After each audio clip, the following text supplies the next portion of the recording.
En Uruguay hay una institución diseñada específicamente para vigilar la corrupción, la JUTEP. Pero a ver, ¿qué pasa cuando ese mismo guardián se encuentra bajo una presión enorme? Hoy vamos a analizar a fondo su rol y los desafíos que están poniendo a prueba el equilibrio del poder en el país.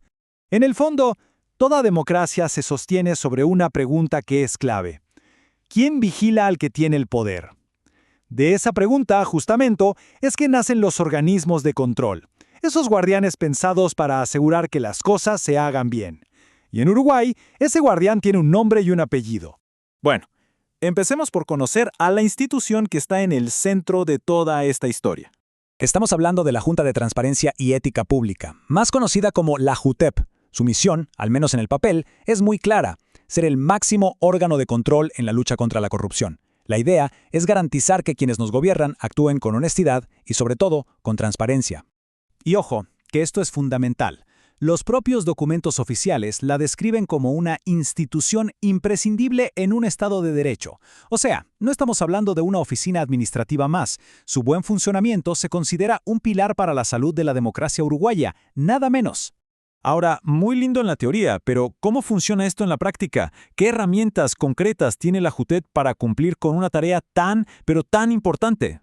A grandes rasgos, su trabajo tiene dos patas principales. Por un lado, recibe las declaraciones juradas de patrimonio de los funcionarios. Este es un mecanismo clave en todo el mundo para detectar si alguien se está enriqueciendo de forma ilícita. Y por otro lado, actúa cuando le llegan denuncias sobre posibles irregularidades, ya sea de forma anónima o con nombre y apellido. Y fíjense en este punto porque es un antes y un después. Antes de 2020, la transparencia era mínima, casi simbólica. Pero a partir de ese año, ¡boom!, el acceso a la información se expande de una forma masiva. De un día para el otro, el control que podemos hacer como ciudadanos se volvió mucho más directo, y la JUTEP quedó, de repente, en el centro de la escena. Entonces, con esta nueva transparencia, ¿qué es lo que empezamos a ver?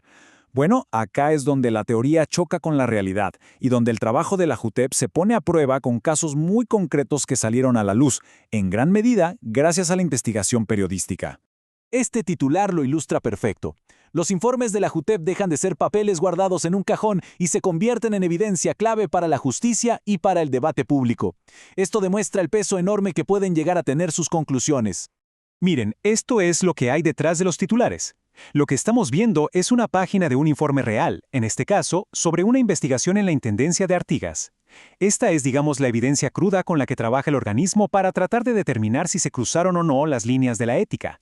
A ver, vamos a desglosar este caso para que se entienda bien. La JUTEP recibe una denuncia, se pone a investigar y descubre un conflicto de interés clarísimo. Resulta que el hermano de un funcionario municipal era socio de una empresa que, casualmente, ganaba licitaciones públicas. La conclusión de la JUTEP fue contundente. Se violaron principios básicos de imparcialidad y de honestidad en la función pública.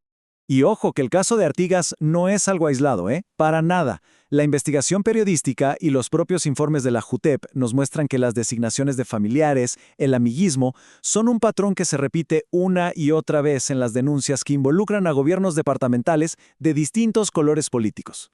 Y acá tenemos más ejemplos que refuerzan ese patrón. En Salto se observó el nombramiento del hijo de un alto jerarca. En La Valleja se le dieron beneficios salariales a un familiar del intendente.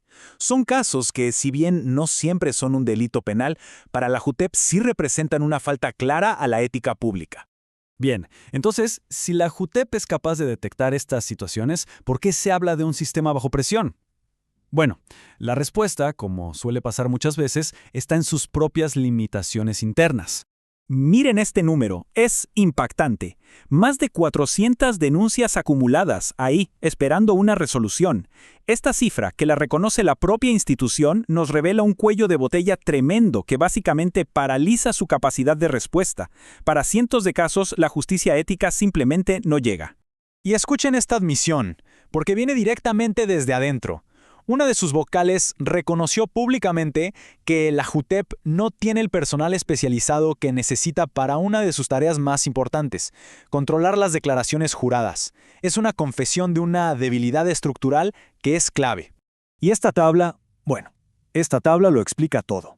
Miren los números, solo 4 abogados y 4 funcionarios para revisar las declaraciones de miles y miles de jerarcas. La pregunta es obvia. ¿De verdad se puede fiscalizar a toda la administración pública de un país con un equipo pero tan reducido? Todo esto nos lleva a la parte final, donde las piezas encajan y nos encontramos con lo que podríamos llamar la gran paradoja de la transparencia en Uruguay. Y acá está la paradoja. Por un lado, Uruguay tiene unas fortalezas institucionales enormes, una prensa libre y activa, leyes anticorrupción que son muy buenas, acceso a la denuncia. Pero por otro lado, nos chocamos con la realidad, controles que son lentísimos y una falta de recursos alarmante. Es el choque entre lo que la ley promete y lo que un Estado debilitado puede en la práctica cumplir. Y el punto final es este. La lentitud no es solo un tema de burocracia, es un golpe directo a la prevención.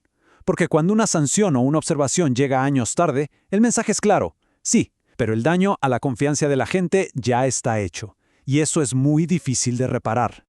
Y esto nos deja con una reflexión final. Todos estos casos que vimos y las debilidades que quedaron expuestas nos obligan a hacernos una pregunta. Cuando lo que está en juego es la confianza de la ciudadanía, ¿alcanza solamente con tener buenas leyes en un papel o la verdadera prueba está en la voluntad y sobre todo en los recursos para hacerlas cumplir?